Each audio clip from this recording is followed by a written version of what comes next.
Hey, so on Substack, I was writing these articles that are about things I love, right? And it was interesting because I was like, I thought in my head, maybe just this once, I'm going to do one audioed, right? Because why not? And that is obviously with me trying to I really want the pod sometimes to be interesting, but I meant as to do different things. I also, do you know what I mean? For a little tidbit, I have an episode coming up which is going to be me looking talking about Coraline, but talking about it in the way that like I'm looking at it as at a fashion lens, because I really love fashion and I don't talk about fashion on here enough. So obviously I decided to do that with Coraline, which I may do that for more films, but Coraline in general, just because I watched Coraline again the other day. But then with this episode, this is titled I Love Japanese Media. If you also go on as well, go on my Substack, which is Sad and a Sandwich, right? If you go on there, you will also see, also exactly. So we go on media that will change your life, which is obviously what the publication is called. So you would go and you would find the last one I wrote was September 21st, and I wrote about Alice in Borderland, which actually can tie into um this episode anyway, because this is about Japanese media, and so it's about mainly all kind of Japanese medias actually. So like obviously dramas, which I put in the subtitle, which is dramas, animes and films, right? Funnily enough, I suppose I've always obviously watched anime ever since I was young. I also watched Japanese movies when I was younger too. I feel like I've started to watch Japanese movies a lot more now though. More like I've always loved Japanese movies, but it's more like I would say that I've more coming to wanting to watch more about them. Do you know what I mean? Because I also obviously started that Japanese film that everyone said is a very popular one, which is Love Exposure. Love Exposure is obviously like what's it called? Yeah, Love Exposure is like 3 hours long or something like that. Which, again, which is why I haven't gotten, through it as of yet. But it doesn't mean I won't, because obviously it actually is a very good film. Like how people were saying, because I guess that is also what we like to do as people. So if we hear something is being um excuse me, if we hear something is being discussed, we basically want to um what's the word? We basically want to find out for ourselves how good a thing is. You know what's interesting though about that Love Exposure is what's it called? Love Exposure is 3 hours long. Obviously it makes you think about something like what do you call it? It makes you think about something like Dune actually, because obviously Dune is also 3 hours. Because actually, let me even, we said research time, but like Dune Part Two is 2 hours and 47 minutes, and then if you search Love Exposure is 3 hours and 57 minutes. um it's also it's also obviously a romance slash action. At first, because obviously I found it on YouTube. I've actually written about Japanese media on here before, not even to say aside from Alice in Borderland, but I remember I did an article as well on Substack again, which was called an ode to Japanese cinema as well. So, because I found this video on YouTube, which was top 10 Japanese films I think every cinephile should watch, which was obviously by Cinema East. And they obviously mentioned, 10 films in there. And obviously I'm wrote about films that were obviously from that YouTube video, but I also mentioned my own as well, ones that I really like myself. So obviously, yeah, and I think, yeah, Love Exposure was obviously in the yeah, the top 10 cinema thing. I will also obviously put that YouTube video in the description, but yeah, that movie was obviously in the the video. And obviously Love Exposure is basically about a teenage boy called Yu who falls for Yoko, a girl who he runs into while working as an upskirt photographer, and he attempts to woo her, are complicated by a spot of cross dressing, and then also a constant struggle that the guilt that's a legacy of his Catholic upbringing. But funnily enough, obviously when I started watching Love Exposure, I haven't even reached that part in the film, which is funnily enough, you know what I mean? I don't think I've actually reached the crux of the film, which obviously is about him meeting the girl. But as I mean, I haven't got to that part yet. But I'm really enjoying that film in general because of the whole what's it called? The whole like surrounding of how his dad was like into religion, but then like he was only into religion because his mum passed, and then I suppose his mum passed, and then his dad kind of found God, and so his dad became a priest, and then obviously his dad was enforcing religion onto him as well, and obviously making him pray and all this kind of stuff. And then also, I mean, his dad had met some other woman. But the fact of the matter is that like Love Exposure is such a like, even how I'm saying to you is like, this is my first thoughts because obviously I haven't finished the film, but that film in general like is such a chaotic film, and it does come up as that it's a romantic comedy, so it is very much like, you know, all over the place, and it has quite good obviously ratings, which is like 90% on Rotten Tomatoes, and also 4.4 and out of, yeah, 4.4 or either 5, so that means it has a pretty much, you can say it has a roundabout like good um what's it called, reception. Because if I suppose if I even go on Letterboxd now, we could see what they look like, but I also I want to make sure that I also don't spoil myself in the process, because do you know what I mean, that happens sometimes. But then, you know, because it's interesting, that's why I do like our Letterboxd anyways, because they do that thing, remember, where when you write a review, you say if you would like to if it has spoilers included or not, because that's always a good way. Because that is honestly, why is it like, again, because I've spoken about spoilers on here in detail before, why is it like a lot of us um run into spoilers like so much, and there's no way of even like, yeah, there's no way of even getting away from them either. So yeah, I think so really, as I'm looking, it does seem like it has yeah, like the reception does look like it has a lot going for it, to be honest, because I'm seeing like obviously a lot of 4s and a lot of 3s. And oh, interesting, I found a 1, by the way, which is sometimes what you, this is what I mean. I find that very interesting about cinema in general. Like you will come across a lot of like, exactly. I think this is the thing that always interests me, I mean, about cinema, because I mean there will always be this thing where it's like something is not like like universally good, because you're always going to encounter one or two people um who, you know, exactly, who don't like a said film, you know, which is just always shocking to all of us. Like even take something like uh Sinners. Like, I mean, I don't know if I've heard of anyone not liking Sinners, but this is the thing, like I'm sure it would happen. You know, like I'm sure there would be somebody who would say that they don't like the film, and then they come up with all these other reasons. Even though, remember, actually, no, the reception about Sinners actually was mainly to do with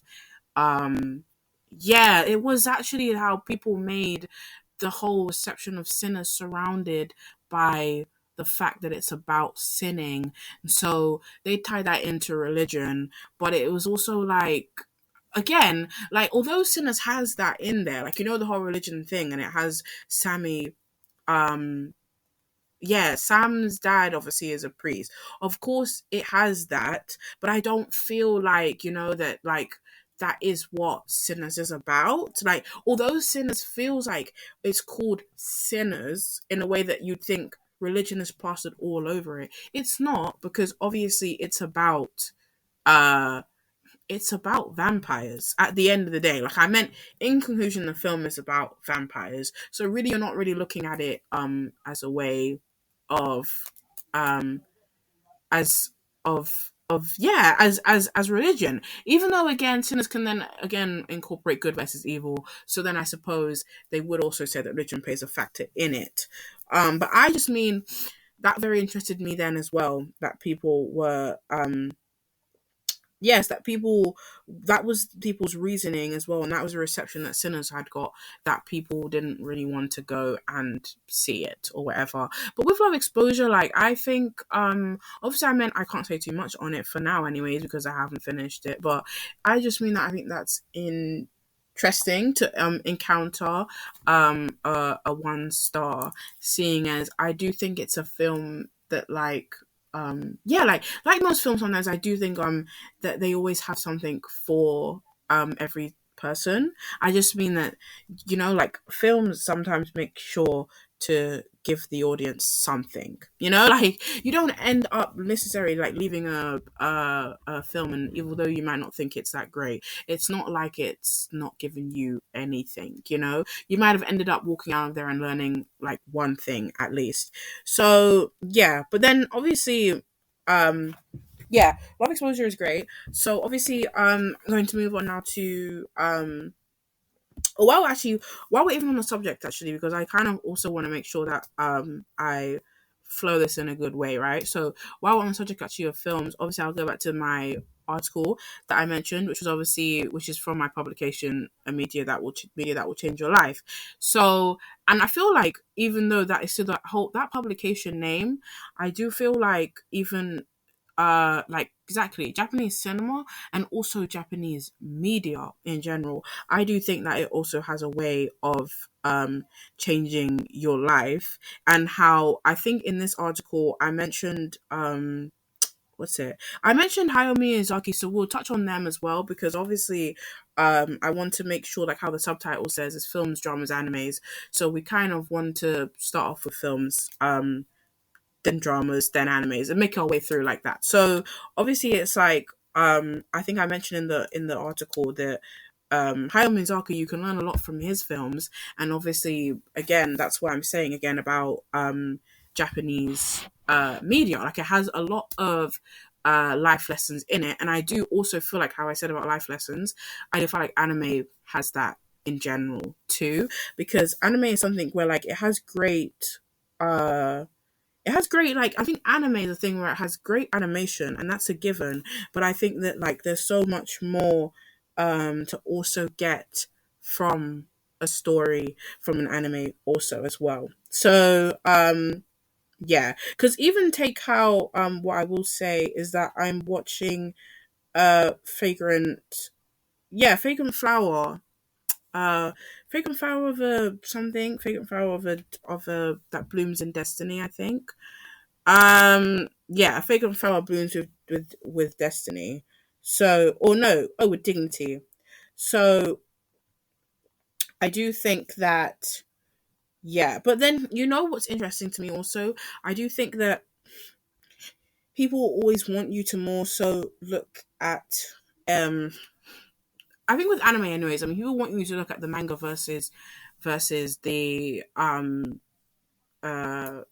animated thing. I mean, that's what they want you to look at more so. And they also want you to talk about that versus the anime as well, which is interesting. But I think for me, I always try to make it clear to people that, like, I'm very anime only, so I don't necessarily always talk about the manga um versus the anime. Like, I don't do that. I will talk about the anime first before the before the manga, which I will obviously actually touch on later, actually, but with Alice in Borderland, because I did recently read volume one of Alice in Borderland as well. So obviously, yeah, I'll touch on that. I mean, because it's like, of course, I will touch on it, but it's like, of course, it's not. Again, it's not what like I really focus on, because I like to look at exactly more of the live action stuff than like it like in what it's written. So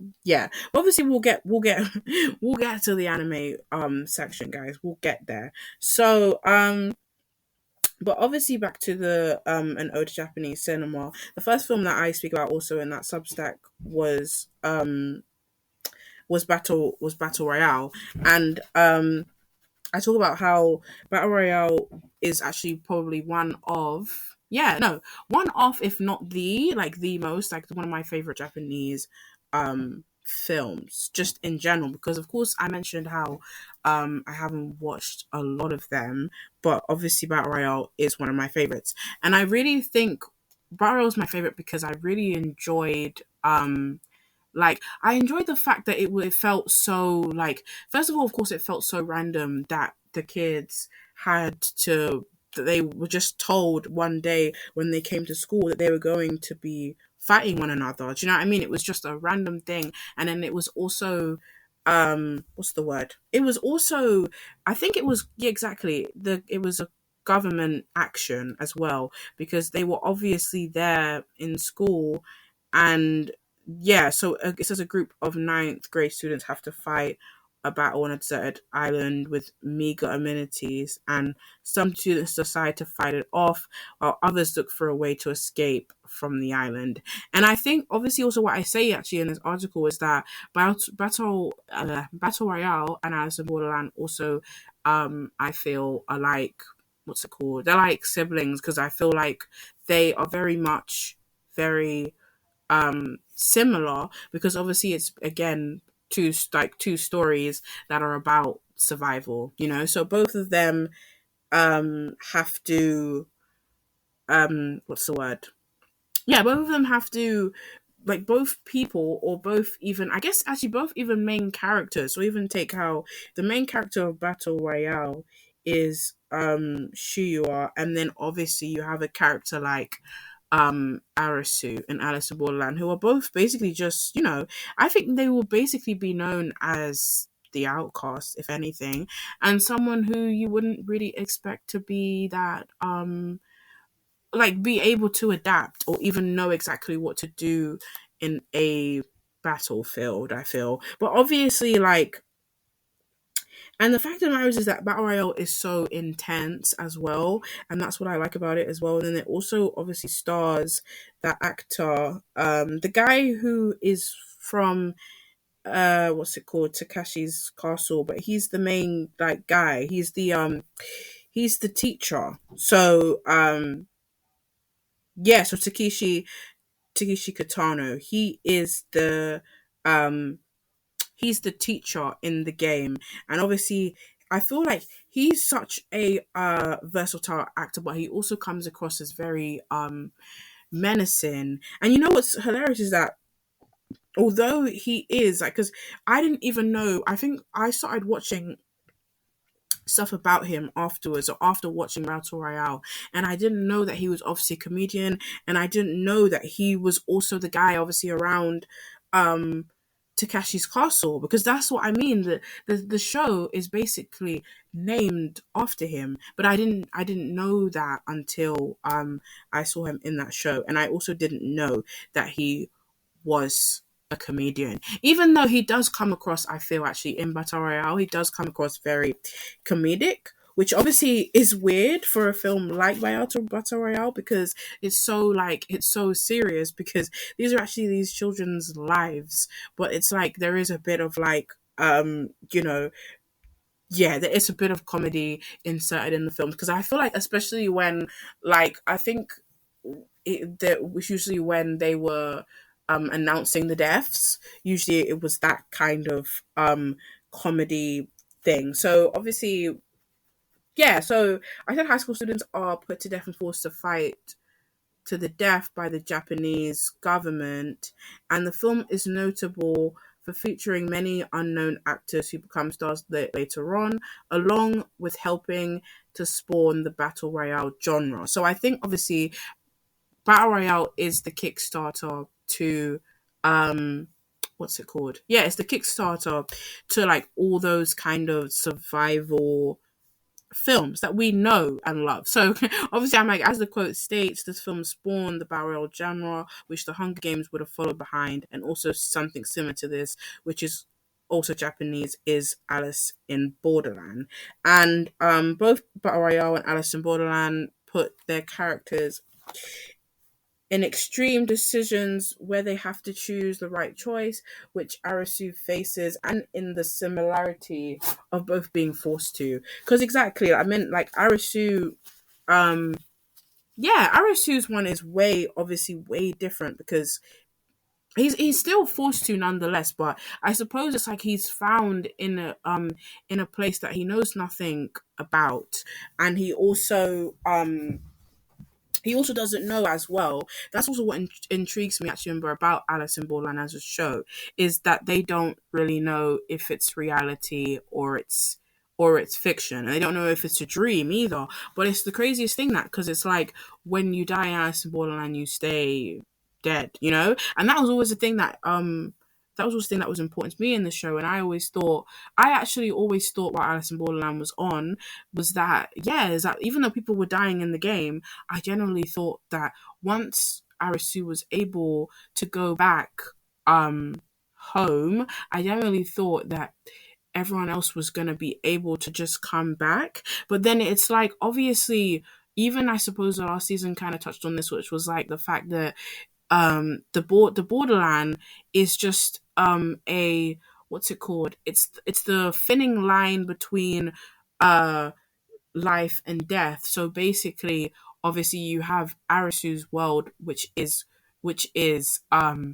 reality, and then you have the Borderland, which is basically a game where people come after they die or when they are in limbo. It reminded me also of Inception, I guess, anyway, because I think it reminded me of that because of the whole dream world thing, actually, and the idea of that, like, obviously the borderland actually is not a dream world. Obviously, like I said, that's what I thought it was when I first started the show. I thought it was a dream world, but obviously it wasn't. But it's the fact that you're obviously asleep, because how the last season was also with how you basically have to die in order to go over to the borderland, something that obviously they explained to us in the last season, which we wouldn't have known before. So like you basically have to die in order to go there. And then it's also the fact that, like, yeah, you're not dead yet, but you are on your way there. So it's like then you play the games, and then obviously you either win or lose. And then if you lose, then obviously you actually are dead. But yeah, it's just like that, as Alice in Wonderland was just very interesting. And I think, what was I saying again in the article? Oh yeah, it's the idea of the government and rising up against it and being able to say that you were tested, but you were also the thing that pulled down its power. And Battle Royale intrigued me because of the way that it made you notice people's true colors, and how, if faced with a gun in your hand, a lot of them scared, afraid at first, then decided to be ruthless and put their survival hats on. Because exactly, like, that is also another thing which I think that has in common with Alice in Borderland too. Because all these people who came into the game, they were just your average people, and they had like real life issues. Like even the guy from the last season who was like a drug addict. So we were like, in the real world, he was obsessed with drugs, and he'd spend all his money on drugs, and it was like, then he's come into the game and he basically has to fight for his life. But basically in the real world, he was wasting his life away, if anything. So it's just very interesting. And I also think with the kids as well in Battle Royale, it was like they were all going to school together, and then it was the way that they immediately just like clicked, and they were all just killing each other, and it was like, isn't there what's it called, community and camaraderie in like going to school together and, you know, saying that you're all like, you know, you're all in the class together and you're all friends, but it's just the interesting thing of what happens when yeah, no, like what happens when you are faced with your life in your own hands, actually. You know what I mean? Like, actually, the fact that you have to control it from, yeah, going forwards. And obviously, Arisu always interested me because, like, they made it seem like Arisu was never going to be able to look after himself in the game, even though Karube told him, though. I mean, Karube, his friend, in the game with him, had also told him that he was going to be good in the games, but he didn't think he was going to be good in it at all. But obviously, because of his whole the fact that his family thought he was a bum, and um, he was basically like exactly. He seemed to be the black sheep because they didn't think he was really gonna be doing anything with his life. But we're like, he goes in the game and basically he's just everyone's go-to guy. He's also their,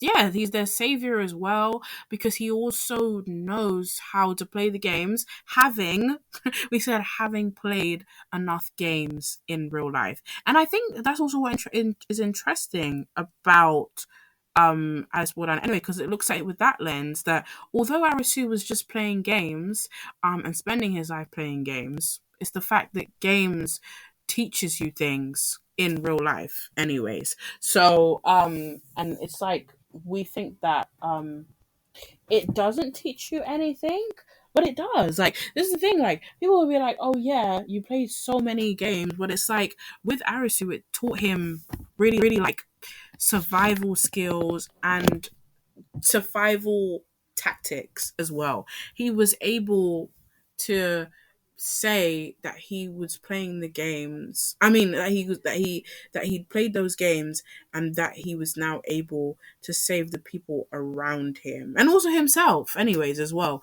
But the fact of the matter is, I don't really feel like Arisu a lot of the time in the games was even thinking about himself, actually. He was thinking about everyone else. I'll be so honest. He was thinking about himself and he was also having a hard time knowing what to do. Like, I guess when he first got in the games, he didn't know what to do. But he did in the end. He did really, what's the word? Um, he did really put his hat on, like, you know what I mean? He put his, again, what I said, remember the line I said, his survival hat. He put his survival hat on, and like obviously he made it just throughout all of them. Do you know what I mean? And you know, he made, again, so he made it through all of them, which not a lot of people can say that they did, because a lot of people who were in the games with him didn't make it all along the way with him, you see? So we're just like, he really did always have the upper hand, and then all these other people, they just didn't know how to play the game. And I said, the last sentence I wrote about Alice in Borderland was that Battle Royale, like Alice in Borderland, have you on the edge of your seat, gory, graphic, and dramatic. Because obviously it's all three of those things, and I feel like, yeah, Battle Royale is very gory, and obviously so is Alice in Borderland, because obviously the deaths are quite like, yeah, the deaths are so like out there. Like, I meant, like, you know, I think in the first few seasons the deaths were basically just the laser.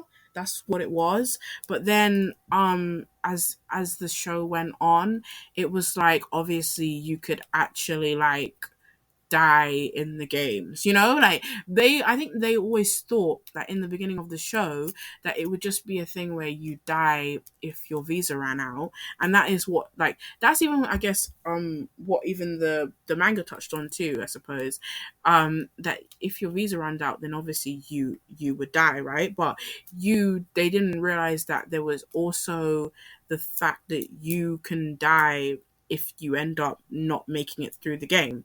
So yeah, and I think people said that, I don't know, I think if people really enjoyed the last season of Alice in Borderland.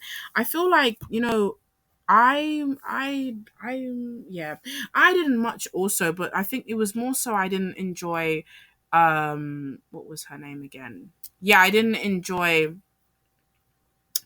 his girlfriend's whole idea of finding her way back in the game, that was my whole thing.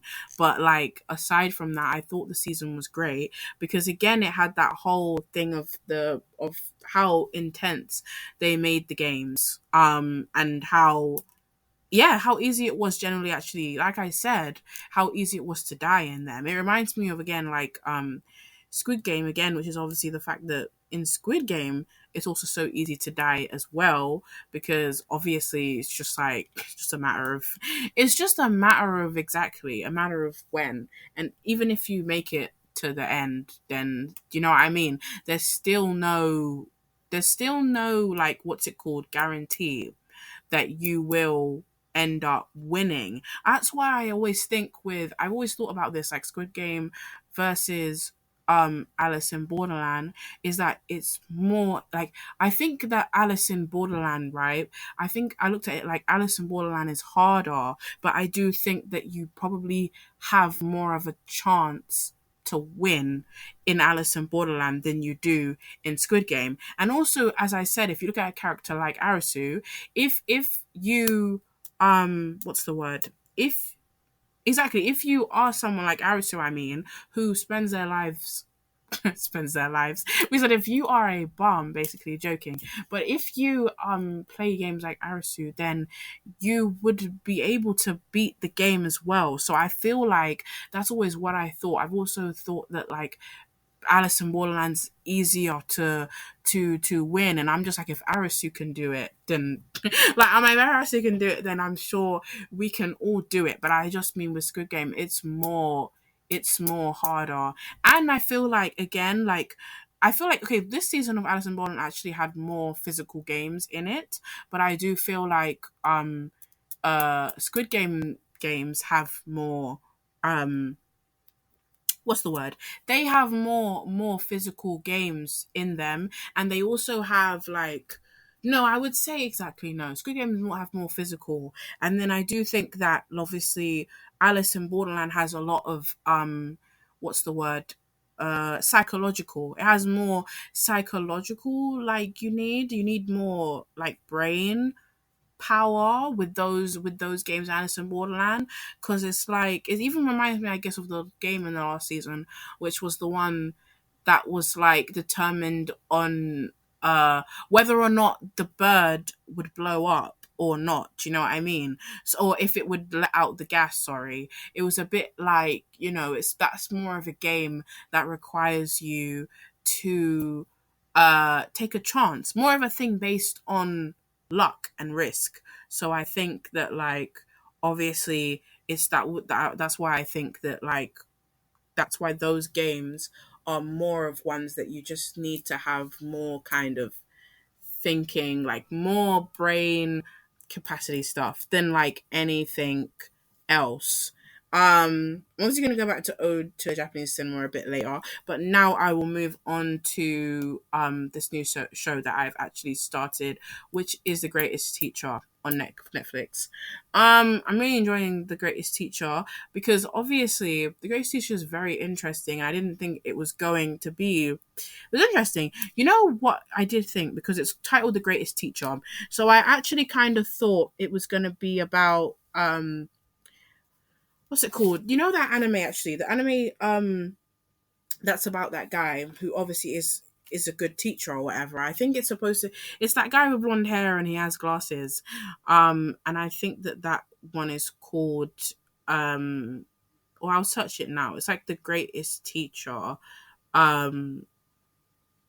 Yeah, so Great Teacher Onizuka, which is about this ex biker gang leader guy, and that he uses unconventional, often wild methods to help his troubled students, and his genuine, if unorthodox care for them earns their respect. So basically, I generally did think it was going to be like that, but obviously, like, The Greatest Teacher is so much more different and complex to that, because obviously the show starts out with the fact that her students are graduating, so her class, and then it comes to be a thing where she's there and she's watching her kids graduate, but then she is pushed and she doesn't know who murders her. But then it's a thing where she sees a label on the person's suit who pushes her, and she realizes it's somebody from her own class.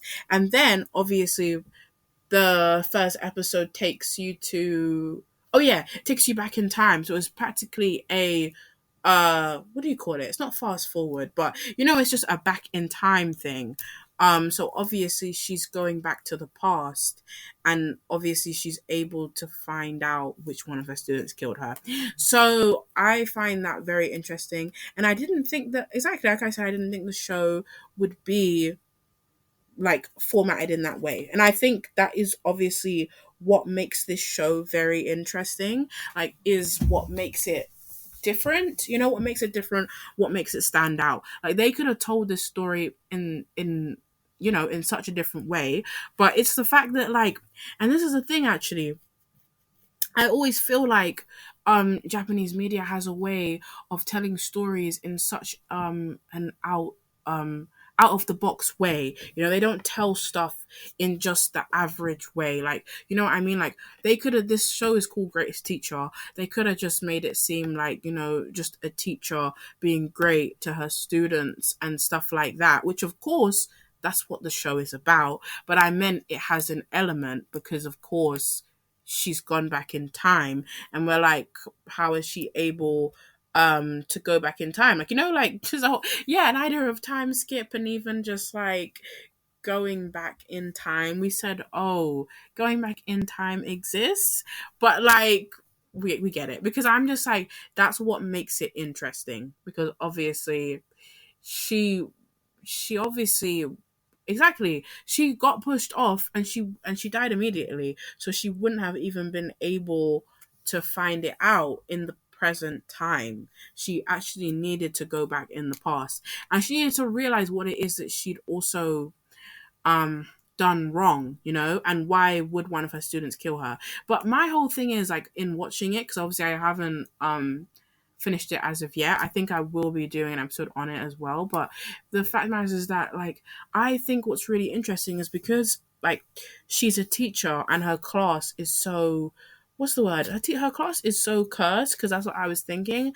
Like, she has all these students in there that feel like are all like, they're all come across, they're basically delinquents, and they're all just horrible to her, and they don't really like her. So my thing is that I just thought they would kill her for like the smallest of reasons. So that's why the story is interesting to me. But I was just thinking, like, exactly, as a teacher, aren't you a target, like, number, like, all of the time? You know what I mean? Because, like, you're a target because obviously you're a teacher, and as kids, there's no way that you really necessarily like teachers. You know what I mean? They give you homework, they give you bad grades. So it's more of a thing that I thought it was gonna be, something small fry like that, you see? Just more so like, oh, she's a teacher, of course we would kill her. But I feel like obviously it might obviously be a bigger thing. But I just felt like, I just felt like, oh, wouldn't they just kill her for the smallest of reasons? But I'm sure obviously as I go on to watch the show, it will unravel, and I will obviously be able to uncover who killed her. I basically, in my head, I also just thought that it would also be one of the delinquents. And then again, with Greatest Teacher as well, I think it had such a powerful pilot episode. And a pilot episode, as I said, like, pilot episodes are so powerful, and they're make or break for us as viewers. And that's why I think The Greatest Teacher has just an amazing pilot, because obviously, like just I've liked the way that the drop scene was filmed, and then I also just liked, her then coming to terms with then being back in her past body, and she's like, wow, like, what am I actually like doing here? Do you know what I mean? And then also she's like, and then she's also remembering stuff that happened in her past. Like, oh, I remember on this day I got divorced to my husband. And I was like, wow, wow, wow. There's so much going on in your life. And things that probably when she was there in the present, she wasn't really paying attention to. But now that she's back there, she can then actually she can actually work out everything. And I guess no small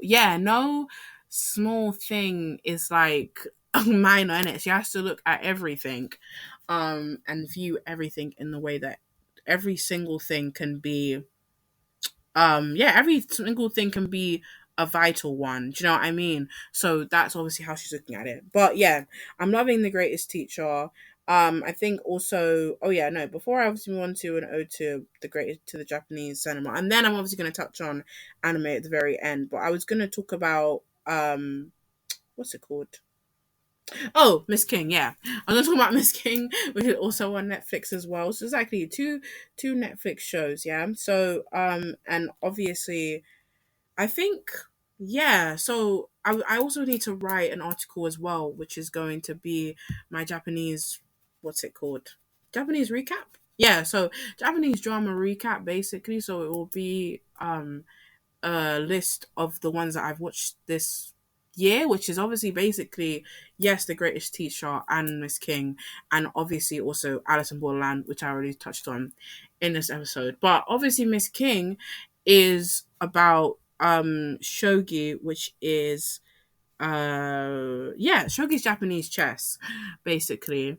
And I find that game actually really interesting. It's also how, you know, with the other game in uh which they show in like Korean dramas, which is Go.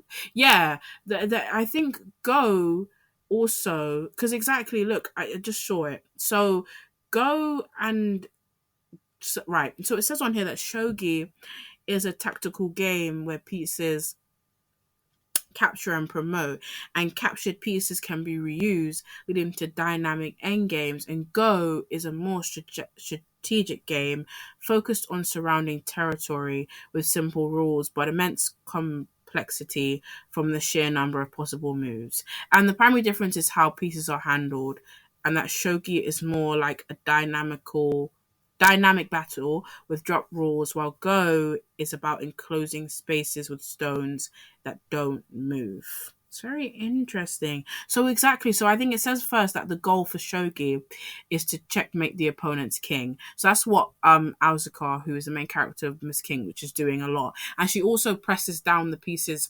hard because there's a way to show her, what's the word? Yes, her confidence, her dominance in the game. And then obviously Go says that it that it's more like to surround more territory than the opponent, which is interesting. I mean, both of these games seem hard, and I feel like I'm not even much of a board game, like, or kind of as a way to play those kinds of games, like, you know, like, exactly, so chess and those kind of games, I don't really play those games, but like I feel like I'm obviously more of a, what do you call it, I'm more like a Jenga, um so okay. I was gonna say like shogi and Go for me are like Connect Four, because of course you could compare them, though, I feel, actually, because obviously, yeah, I do feel like, I guess with Connect Four it's more of a thing of getting four in a row, so it's more of a, you know, strategized game, like it's more structured, I mean, because I suppose with Go and shogi it's more complex than Connect Four. But I do think that, again, with Connect Four and those games, there is a bit of what's it called? Of an interlink, I do think. Because as I said, I do think, like, even with Connect Four, you're basically just trying to surround uh the person's moves in it, because again, Connect Four is very tactical as well, because it's about knowing where to place your I don't even know what they call those, but yeah, the circle. So more about knowing where to put it and to know to block an opponent's move, which I feel like Shoki and Go all have in common as well, because it's basically just blocking an opponent's chance. And I feel like, again, with shogi, because that is the whole purpose of the game, is to make sure you reach checkmate. And a lot of the time, even in Miss King, actually, a lot of the time is basically the power of like the rook. Like they use that piece quite a lot. But anyway, back to like, I know I was talking about the games because they do fascinate me quite a lot. But obviously, like, I do think that Asuka's a very powerful character. I think, of course, um yeah, she started playing shogi, but then again, actually, no, she picked up shogi in her adulthood as a way to get back at her dad.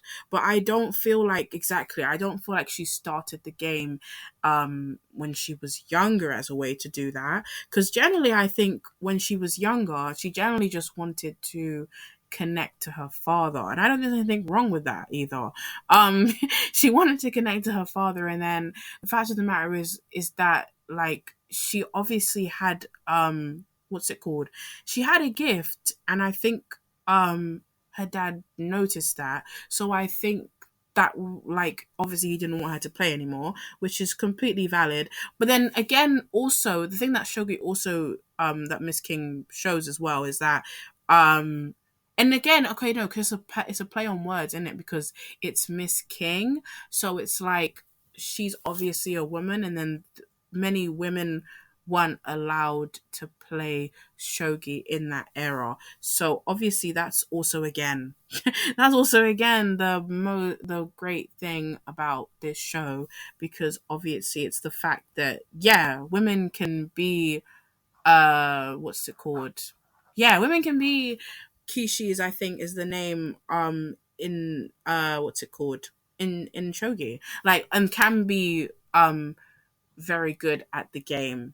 So yeah, and I think that, like, the people around her as well, yeah, they're definitely jealous because they know that they couldn't do it. Like, especially even like I think her, what's it called? Her brother's girlfriend, I feel, thinks that yes, Azuka's good at the game, but she's probably envious because she can't play shogi anymore, because she's in that family that doesn't want anyone to play shogi apart from the dad, which is just weird. Because, I thought in a way how the show is going, that it would be a thing where they would be a family of like shogi players, and I was like, well, why wouldn't you want that? It kind of reminds me again, it reminds me of, yeah, of Parasite, but then in just the way that, of course, in Parasite, um all of the family members found their way into that rich household, and all in different ways, of course, because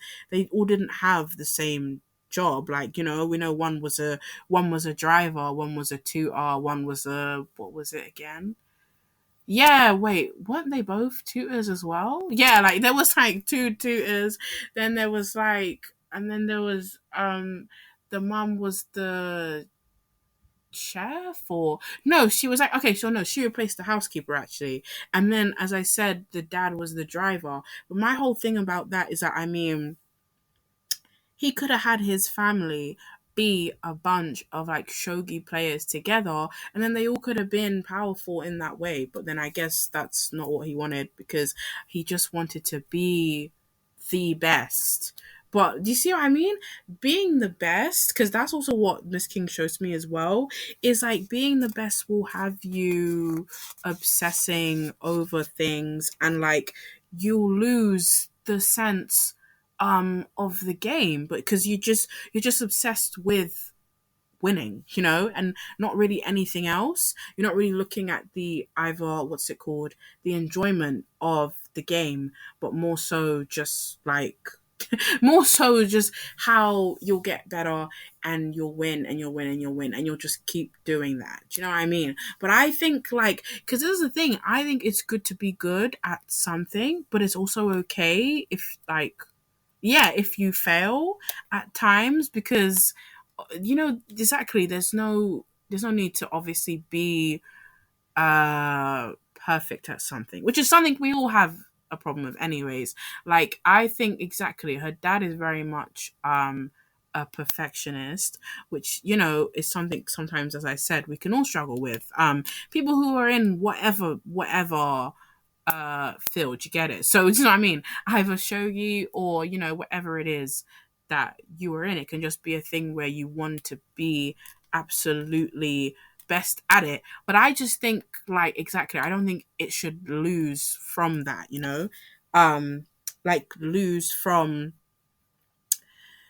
yeah, lose from the enjoyment of what you're doing. So I just mean the way of, like, I don't know, if you're doing art, and it's like you don't have to be the best at it. You can, like, you can just keep doing it because you love doing it. But that is obviously what I think her dad's issue is.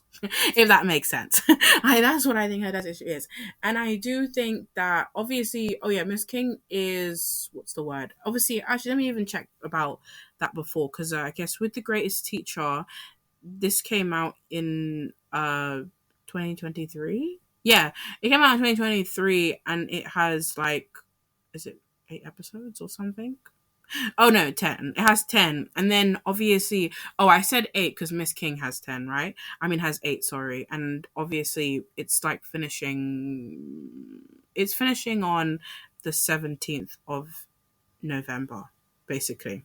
Yeah, so it's finishing on 17th of November. So the fact of the matter is that, yeah, I was gonna say I would say to you guys, yeah, watch it now, but then also no, because you can watch it when it finishes, if that makes sense. Because that would be a better way of viewing, I mean. Because the fact of the matter is that you don't wanna have to, like, if you wanted to, I suppose, and if you're somebody who's able to watch shows quickly, I mean, you would probably be able to watch all of them, so all the way up to 7 until the last one for next week. But that would mean, as I said, you'd actually have to start, like, you'd have to start either, like, do you know what I mean, on the 12th, or just any day before, because you have about, like, obviously from when I'm making this, the 12th, you have about, like,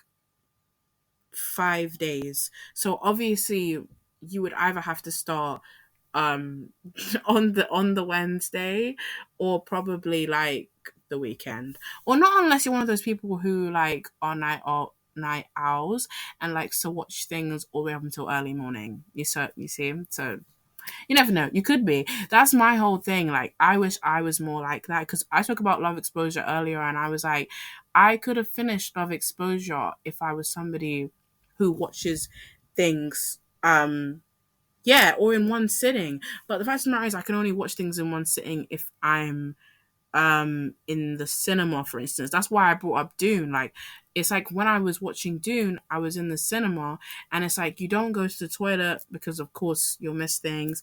And then, like, yeah, you just sit there because you've paid to be there. So it's like you're just gonna stay in one position. And then I think with Love Exposure, I said when I started it, I obviously thought I could just do it, like, yeah, I kind of wanted to split it up in, like, yeah, 3 days or so, whatever. But then obviously that's not what happened. So yeah, even as I'm doing an episode to you guys, I have a film that I need to finish, which is funny, which is Dumplings. So yeah, but Dumplings is actually Chinese, so that's why I'm saying, like, it wouldn't be relevant to this episode. Not really. Like, not really, because then it's like, then we would have to talk about, as I said, you'd have to talk about what's it called, yeah, Chinese films, you see. But that's what I'm saying, it would need its whole and a whole other separate a whole other separate thingy bob episode. I mean, no, yeah, a whole separate episode. But I might anyway talk about Dumplings afterwards when I eventually finish it, because dearie me, that film is scary. Anyways, let's go back to yes, an ode to um Japanese cinema. So of course, oh yeah. So obviously, because when I was writing this, I wanted to. Oh yeah, because I spoke about Battle Royale first, because obviously I said that it's my favorite Japanese film, and then I, in the article, wanted to mention some of the films that were mentioned in the video that perked my interest and I wanted to watch. So obviously, Yeah, Battle Royale was in that, and so I obviously actually, yeah, no, Battle Royale was the one I selected, so it was the one I decided to talk about, and then obviously after that there was Perfect Days, which is obviously directed by Wim Wenders. There was also Nobody Knows, which is by Hirokazuo Kurita. I don't know if I've said that correctly. And then oh yeah, Love Exposure, which I obviously talk about in the first few minutes. Cure as well, directed by Kiyoshi Kurosawa. High and Low as well, which is Akira Kurosawa. And then The Human Condition, No Greater Love, Seven Samurai, and also Harakiri. And then I also mentioned some honorable mentions in the article, which was Spirited Away and Shogun Assassin. Um, Hold on a second. Oh yeah. So obviously, even how Perfect Days and both Cure have obviously yeah, Koji Yukuso, he's the guy in both of those films. But obviously I obviously want to watch Cure because obviously yeah, I said in the article as well that it reminded me of Monster, the anime, just because I suppose just the whole perspective of being like a detective, so something like that. So but again, because I know that obviously Tenma was not he wasn't a cop, no, he was a doctor, but it's the way that like I think Tenma was like very much, he very much tormented himself in trying to understand Johan and trying to like, you know what I mean? It was a way that I felt like Tenma tried to what's it called, step into Johan's shoes, even though it was the whole thing that Johan was just evil. But like again, I'm gonna say that flavor, but yeah, he was just evil. So that is just another thing. And then I think, oh yeah, I said something about Cure, that something this film touches on is you'll drive yourself mad in trying to understand a killer's motives. So, and I feel like that's a thing that a lot of detectives do, anyways, in trying to work out the inner workings of murderers. But it's like, it's, I think with that, anyways, that that is a super big mystery that I don't think you can necessarily work out. Anyways, I think obviously I want to watch Nobody Knows as well because what's it called? It's about obviously children having to grow up on their own and the whole idea of like independence. And I also touch on about Nobody Knows that obviously Hayao Miyazaki does this a lot, in which he doesn't show kids like what's the word, like he doesn't show them necessarily. I know he shows them actually as kids. Like, you know what I mean? It reminds me of how when I mentioned Spirited Away in this article as well, he does talk about, we do see Chihiro, I mean, break down quite a lot in that film because especially that she had lost her parents too. But I meant that Miyazaki doesn't shy away from throwing kids to the wolves type situation. Like, he likes to put them in difficult situations where they kind of don't have anyone else to rely on. Like, but they kind of do as well. Actually, he does also show the ideas as well of community and how important that is as well. So that you know that the kids usually in his films meet other people on their journey, which obviously impact them. So obviously he does that a lot, and then showing that kids have to adapt. I think this was also again a thing that I read obviously in that biography book anyways, which was obviously about how he makes his films. But I think it's that he had a hard time growing up himself, so he likes to, I guess, use his own experience as a way to what's the word, yeah, personify his characters, which I just think that's the best way.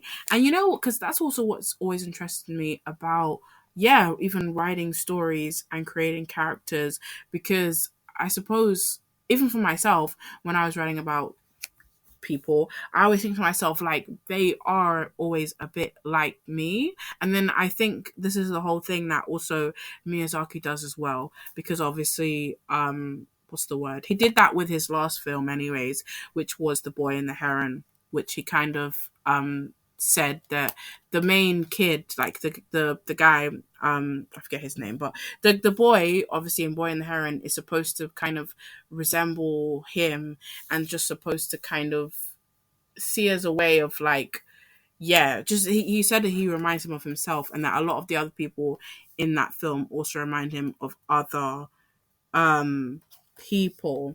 Um Obviously, okay, that's enough about the what's it called? The Ode to Japanese Cinema, which I do think you should obviously read properly. I read you guys little bits of it, but you should definitely read it anyways. And that but actually no, my last point about it is that even with a film like Shogun Assassin, which was made in the 1980s, was obviously, I feel like, one of, yeah, maybe one of my very early Japanese films. Yeah. And so obviously that's absolutely great. I meant like that film is great because it has a lot of, what's the word? Great scenes, but then again, this is the thing actually. A lot of I think with Shogun Assassin, it's funny because you can tell that the blood isn't real. That is what I will say. You can tell the blood's not real because it looks like ketchup being sprayed everywhere. So anyways, moving on to what's it called? Yes, the anime segment, which I'm sure everyone everyone was so excited for me to reach the anime segment. Do you know what I mean? But like I really obviously love anime, and I've loved anime ever since, like, what's the word? I was gonna say not the year. I was gonna say like Yu-Gi-Oh! Do you know what I mean? Like you draw. Like so, and then also Dragon Ball Z. And then obviously I just spoke about Monster as well.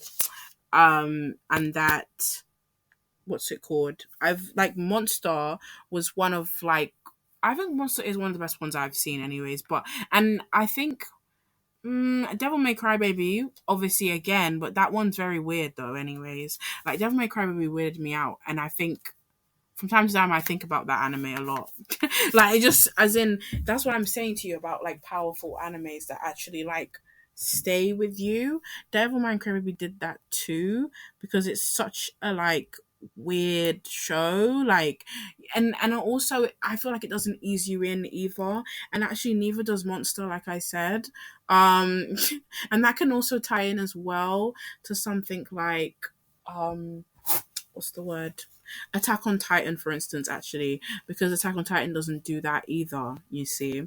That's why, like, when I think about anime, is that you have to be like, not even like, oh yeah, no, okay, yeah, you do have to kind of be careful of what you choose to watch in the very beginnings, because I mean, as in like, they're like, some of them are just like so like, you know what I mean, like you actually need time. You actually need time to process them. But that is why, and even actually, see, when I move on now to exactly favorite fragrant flower, fragrant flower is obviously considered to be a slice of life, and this is what I'm saying. Slice of lives are so wonderful, and I think what has really been interesting to me is that feel like I have been watching a lot of shonen animes versus, yeah, shonen, so obviously ones that are more action based rather than the slice of life ones. Like I haven't watched a slice of anime in a super long time. Like I know that my dress up darling actually started back recently, and I don't think I've obviously started that yet. Like I'm basically now at the very minute basically watching like Spy Family and Gattaca, and probably also kind of My Hero Academia, because I know the final season has actually started, but I haven't caught up yet. So I'm like, but please don't judge me. I haven't caught up yet, but I will soon. But I don't know when, because I feel like I'm also probably grappling a lot of animes at the minute, which I do this a lot. So yeah, just naming the game really, because obviously, and as you know, I'm also watching Pluto as well. So obviously that's made by the monster creator as well. So obviously there's just so many. And Pluto is obviously quite great as well. So it's another one actually, like in my loves. So like it's another one that has been really interesting because I guess it touches on like I think I really like how Pluto touches on the fact that like like this it's robots versus humanity, but basically like there's just we're all just like people, and I think I find that really interesting. And like like I guess looking at the fact of different people's walks of life, so I do find that really interesting because it's like even how the first episode. So again, back to pilot episodes, it's like the first episode was really interesting to me because obviously it followed that guy. I mean, the robot who wanted to play piano, and obviously the guy didn't want to teach him because obviously he was like you're just a machine of war. And I found that really like touching because obviously it was like the fact that like these machines, they don't really understand what's it called, human emotion, but they do have like, you know what I mean, they have, I don't know, like they, I guess it's like when you think about AI, they have their own mechanisms, I guess, like in the way of kind of, I suppose when a machine is made, it probably has bits of like, you know what I mean, like humanity in it, I feel.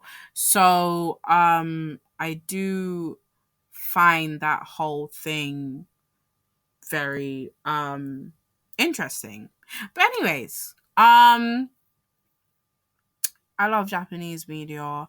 And it's funny because when I typed this episode and I searched up Japanese media, it obviously took me to like media, like news. And I was like, no, that's not what I want. Like, I'm actually talking about Japanese media. Like, obviously, like the idea of like, it's different mediums, um, the different mediums that span over Japanese like culture, I suppose. And all three of those are very powerful. And I hope that like, I think exactly my love for it will also continue to grow. And that's what I'm saying. Like watching, I'm happy that actually this year I spent more time trying to watch more of these things actually, because I've always just thought that like exactly my thing is I've always just thought that you should never should stop a language, I guess, language barrier, but just the idea of not watching things because it's not your language, if that makes sense. I'm just like, it's good to watch things that also have different cultures and different languages, and just a different, not just watching, like English stuff, and also watching other foreign things, and then exactly. And I think what my thing is obviously about this entire episode is you'll miss out on all these great stories, you see. So again, like the things mentioned in the episode, which was Monster and Battle Royale and what's the other one? Alice in Borderland, and also Miss King. And I'm telling you, Miss King, I guess maybe out of all of them, is the one that I'm enjoying the most, just because she's able, I think it's just the idea of like knowing that, sure, she was on the path of revenge, but now it's more about the game. It's also about, it's still a kind of about revenge in a way, but still like, and I think revenge is a very good what's the word, weapon, I guess. And I know in the very beginning of the show, which you guys will see, it makes it seem like, she's out for like blood, but I think she more so, I guess, as the show goes on, she just kind of wants her dad to understand her pain of being abandoned. And I don't think there's anything wrong with that. Like she's so right in feeling that way.